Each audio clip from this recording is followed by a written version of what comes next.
Two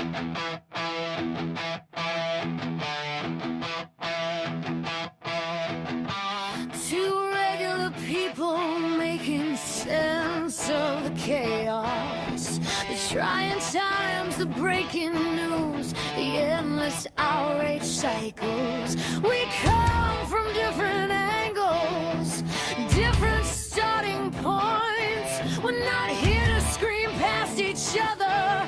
We're here to get it right. Just honest conversation and unapologetic takes. This is political dissonance.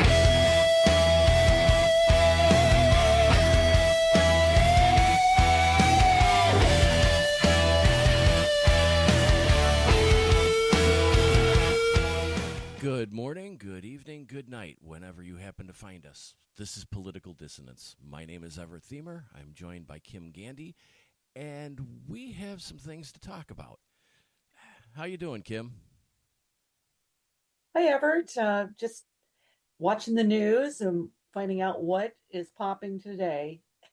And of course, we still have the war. That's not going to go anywhere soon. And a few other things that are causing some real world problems. So I thought we would just hop on today and talk about our feelings and some of our opinions towards some of the things that are happening. Yeah, you know, the news never fails to give us material these days, does it? It's really ongoing. It's rapid fire, and if you're not keeping up, in 1 second things change. And I'll give you a really big example, and this happened in one day. So I think everybody knows that we were looking for support, our allied support with our NATO to reopen the strait with our NATO partners. 2 days ago, we were asking for support, and then yesterday, Trump publicly came out and stated that he no longer needs allied support, and he's claiming that America can handle it now. And it's sparked a lot of economic concerns on oil prices and shipping, and so that all happened within a day. Yeah, he did quite a change on that.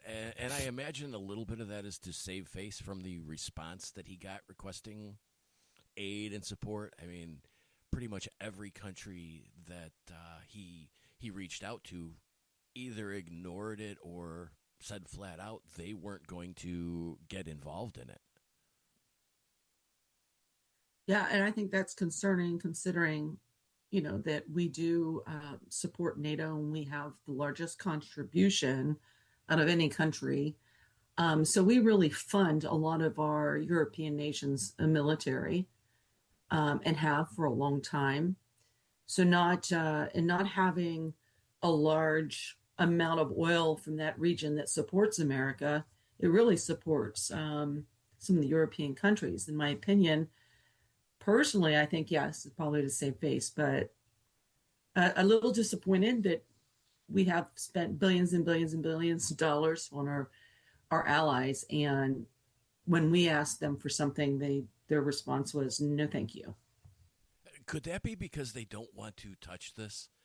I mean, this, while it's not really being called war, this is Trump's war.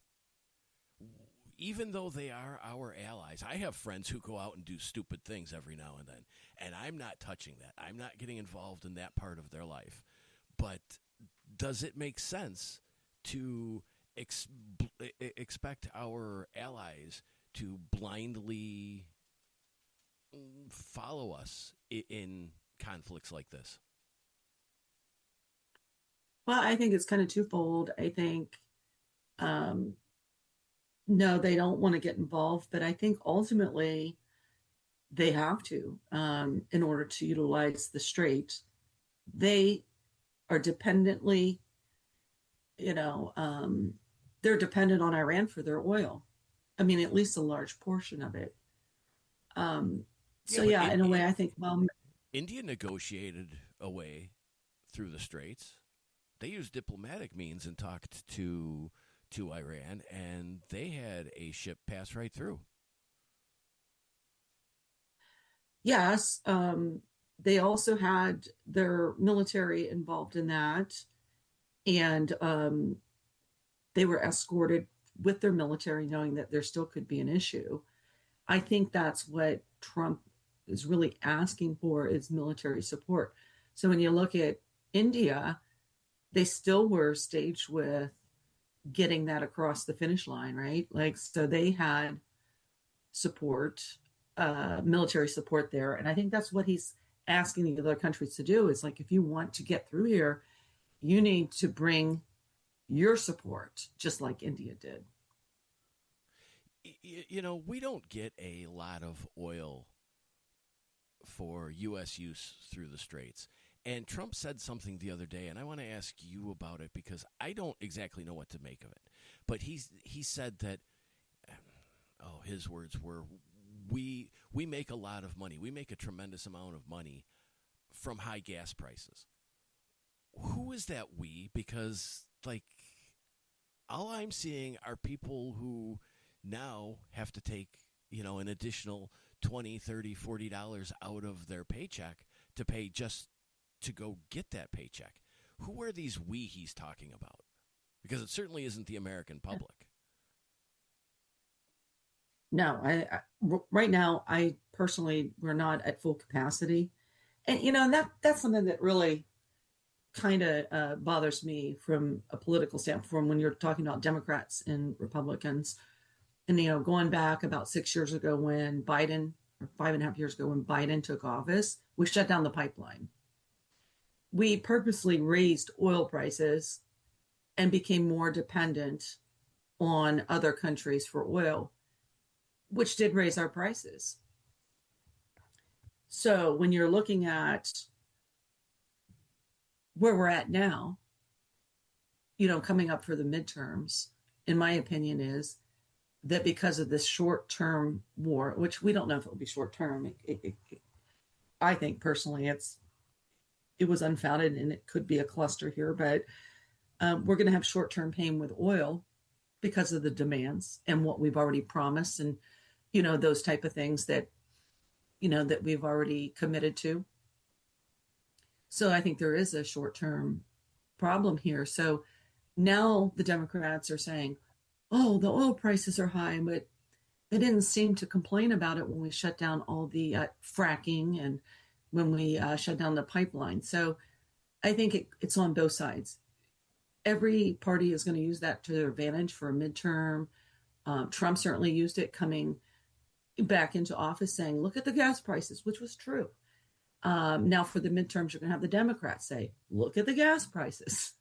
So I think on both sides, you're going to have that push and pull of who raised the gas prices. And I think it was all of them. Yeah, and that brings up a topic that I think you and I will discuss probably in a future episode, is the idea that there has never been such divisiveness in the American political system as there has been today. I mean, nobody can agree on anything, and it's very much follow your own party's lines. It's almost as if you're not allowed to have an original thought. You can't think outside what the party says to think. And frankly, I think that's bad for both sides and the American public. Well, I think like moving on to another subject, but it kind of goes along with what you're talking about. If you look at the TSA right now, we're at an impasse on Homeland Security, and we have TSA agents that haven't been paid since early March, or partially paid, and that just kind of proves your point. We have both parties, causing a crisis or total chaos in our TSA lines and our airports and spring break, everything that's going on, because they're in an impasse. And it only hurts the American people because no one wants to give, and there's always counteroffers. So it's not really about Homeland Security. It's not about paying our people. It's about what we can filibuster to get into the next bill in order for it to pass. And I think that's so shameful for American people. Is it weird that the president of the United States can essentially circumvent law to go and start a fight on the other side of the world, but he can't force a bill through to keep the government functioning? Yeah, because it's like I said, it's filibuster. So you have, and it has nothing to do with paying people. It has nothing to do with keeping the government going. It all has to go back to immigration. So people aren't working because of immigration. And like you said, an executive order would just be blocked through the courts anyway. Um, so there would be a quick push up through the courts that would be blocked. And, it's best just go through the path of coming to an agreement on the Senate floor. But you've got, the Senate Democrats demanding significant reform for restrictions on federal immigration and those type of things. And then you have the Republicans who are like, we're not going to stop what we're doing on immigration. It's just ends up dead in the water. So here we are negotiating things that don't have anything to do with the real issue. Yeah, it's funny too, the things we stopped talking about with this conflict escalating or beginning, because we hardly talk about the Epstein files anymore. Nobody's really talking about the immigration and ICE situation anymore, and somehow, believe it or not, those UFO trial files that Trump said he was going to just release all of them and be done with it, nobody's even talking about that anymore. I can't, I wanted to bring that up at some point, but I can't really find any information on it. He sent that to Pete Hegseth, whatever his name is. And ultimately, the war started off. We haven't heard anything. So so there's a lot of promises here. And I think we're still waiting for the JFK files to come out, right? The whole piece of it. Martin Luther King, I still don't think that's all been completed yet. Yeah, I don't think. Well, isn't there something about the JFK files that can be released in, it's like 2075 or something like that? I think that's probably when we're finally going to hear about those. But getting back to the war or the conflict, what do you take of this? I believe his name is Kent, the head of one of the heads of the security advisory team that resigned, basically saying that there was no credible evidence that Iran was a threat, and refused to support the war. What do you take of that? I have to let me just put my thoughts out here and just kind of be upfront and honest about my position on the war, because I feel like that when I talk about it, it kind of gives the people a little more introspect. But I don't think we should have gotten to the Iran war. I don't think they were a threat. So I think he's just resigning based on principle. But now that we're in it, I think we have no choice to finish it and to take our position with that oil, because what's going to happen now that the country has, a different regime, we don't know what direction it's going to go in. And also, that oil could be siphoned off to other countries such as China, which probably some of it is now, and Russia, and it may blockade some of the other countries from receiving what they need. So I think now we're kind of stuck there. But Kent basically was holding his line on his convictions. And, I give him props for that. If he didn't feel it was the right thing to do and he wasn't going to proceed, I think it's best just to step aside, and because it's got to be finished now. So somebody's going to come in and finish it. So if it wasn't in his morals or his ideology, then I think it was the right thing to do.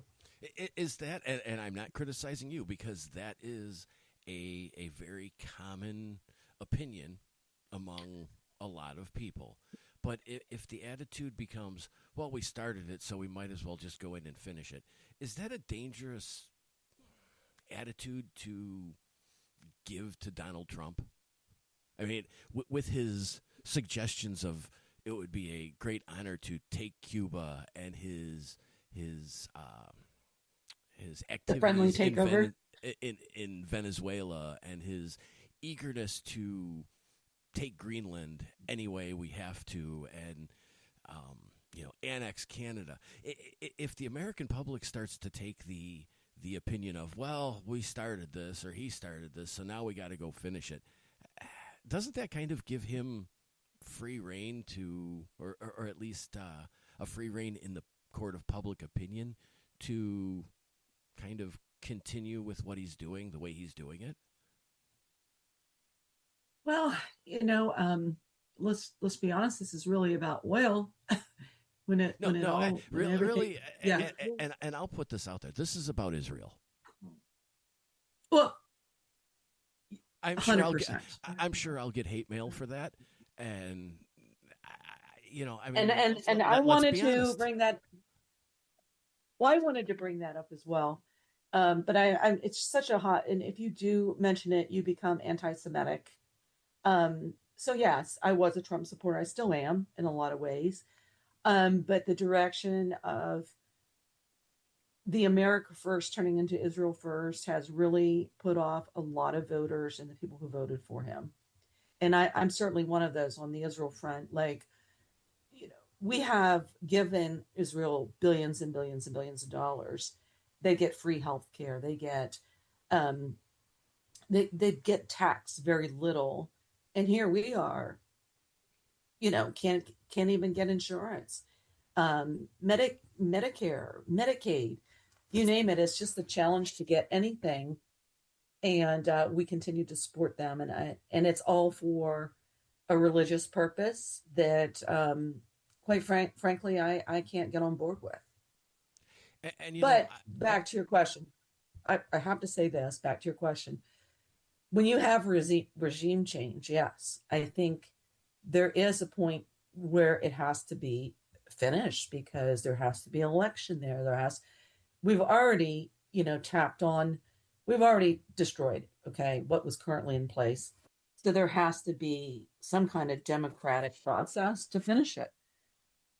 I'm sorry to say, but because you never know if you're going to get worse than what was originally. I guess you have to sort of give a loose definition to finish, because the Middle East, it's rare for peace to exist for any length of time in the Middle East. And I feel like expecting there to be some massive change in Iran, that there are going to be democratic elections and they're going to, move towards a more open society and government, that isn't going to happen. I'll say it. It's not going to happen. This is going to, and you can disagree with me, this is going to rage on for probably a few weeks to a couple of months. Trump is going to find a way out, and what's going to happen is it'll be destabilized, and then it will just go back to, religious law superseding civil law, and it will go back to this infighting and the tyrannical reign of somebody. But there will be no peace. There will be no free elections. It's not like Iran is going to be, the 51st state of the U.S.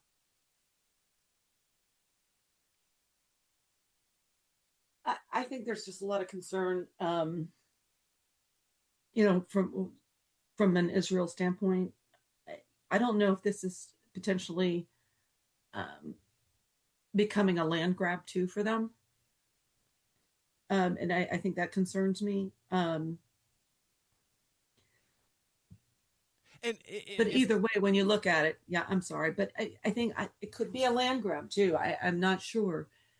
So if that's the case, that, there will be some type of retaliation from the people of Iran, because the Persian people are extremely brilliant people, especially the young people, and such a wonderful, most Iranians, that that are here in America are some of the hardest working people that you'll ever meet.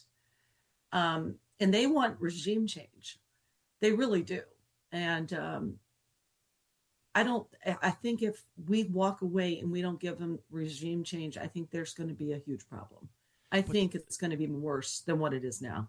But doesn't that put us in the position again of being the world police? And it seems like 8 years ago, people were really tired of the United States being the world police. It is unfortunate that Iran and Israel couldn't get along.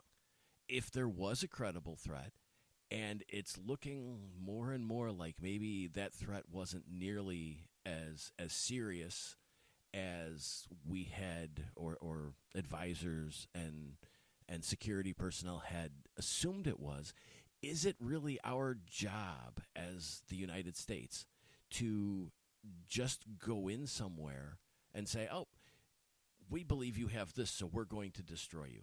What makes, and I'm not anti-U.S., I'm saying when we can't house veterans and people are losing health care and people can't feed themselves, what makes it our responsibility to go solve a problem that we're not 100% exists? And it is only, as much as I support Israel and